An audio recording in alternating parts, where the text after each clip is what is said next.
massive. And you even have it on 1080p. Both should be, I think. 10 hours of film now. Kind of like what you got going on here. Really wide, really deep. I like what you're doing there.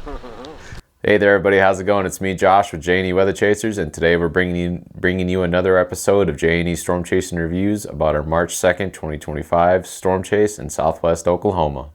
So sit back, relax, and enjoy the video. Thank you.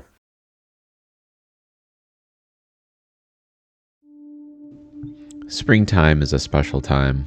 It's more than just storms, seeing tornadoes, hail, wind. It's about the friendships. The friends that you see in the middle of a field under blue skies, waiting for those pristine updrafts to shoot up. You get to see friends that you haven't seen in months, and it feels like it was just yesterday that you were laughing together, sharing drinks, and just enjoying each other's companies. I'm glad I have met the people that I've met in my life, and I will always cherish them.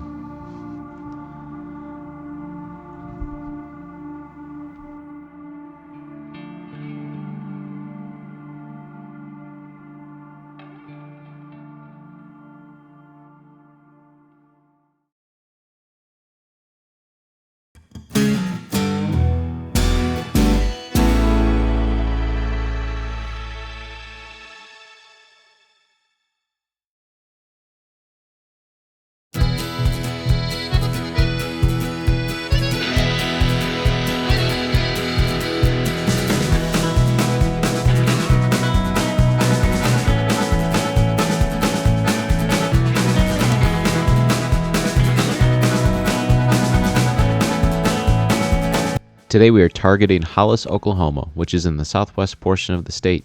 System moving through is setting up for possible cold core tornadoes in eastern Texas Panhandle into southwest Oklahoma. So it's March 2nd. I'm checking out surface observations this morning to see what everything's looking like. The Storm Prediction Center introduced a 5% tornado in southwest Oklahoma and far eastern Texas Panhandle.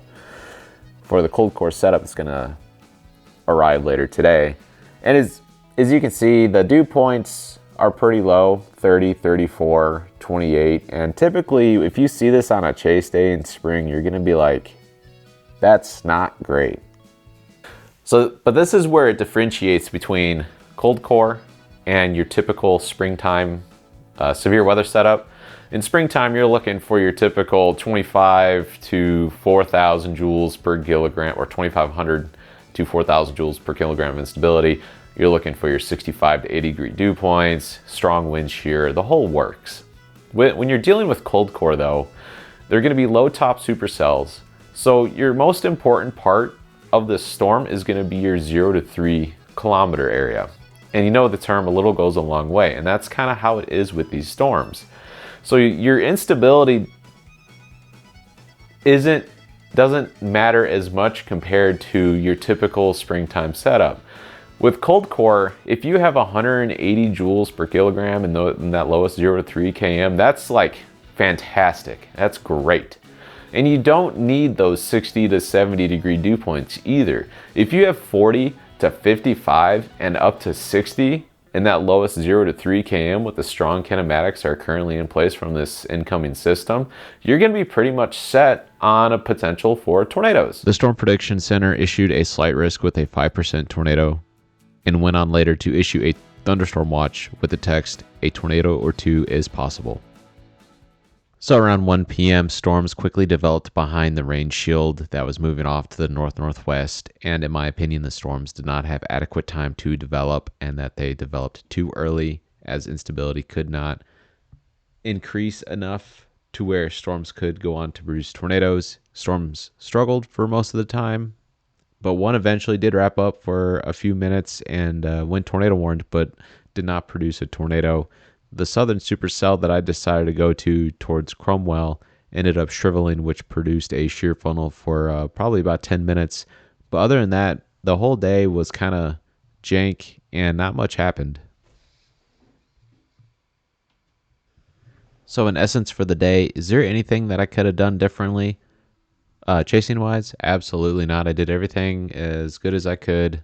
Storms did not produce, so there's nothing I could have done to change the outcome of the storms. It was a good test day overall to see if all my equipment was working, so that's good. Outside of that, everything went well. Never had any issues. I took a road that looked paved on Google Maps, but did not end up being paved. We're about 2 miles on the Texas side, and Clay tried to take my RAV. But outside of that, everything went pretty smooth sailing. So hopefully till the next storm system comes through, which I think will be next Friday, Saturday. I hope you all enjoyed this video. Like, subscribe, and comment. Appreciate y'all.